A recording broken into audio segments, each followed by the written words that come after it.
কীর্তন মানেই আনন্দ, কীর্তন মানেই সবাই একসাথে ঘোরা। তো আজকে ছিল আমাদের এখানে রাম ঠাকুরের কীর্তন।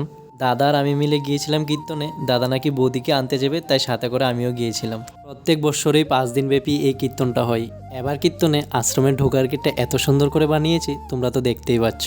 অমরপুরে বৈশাখী মেলা যেরকম বড় হয়, ঠিক তেমনই রাম ঠাকুরের উৎসবে কিন্তু অনেকটাই বড় হয়। যাই হোক, আগের দিনে রইল কোথায়, আগে যখন উৎসবে যেতাম বন্ধু বান্ধবের সাথে কতই না ঘুরতাম, সবাই মিলে একসাথে কতই না আনন্দ করতাম। এখন চাইলেও আর সবাই একসাথে ঘুরতে পারি না, সবাই যার যার কাজ নিয়ে ব্যস্ত। আর উৎসব মানেই বাদাম মুরালি চটপটি খাওয়া, তার সাথে এগরোল খাওয়া। তাই আমি আর আমার বৌদি আর আমার দাদা মিলে চলে গেলাম এগরোল খাওয়ার জন্য।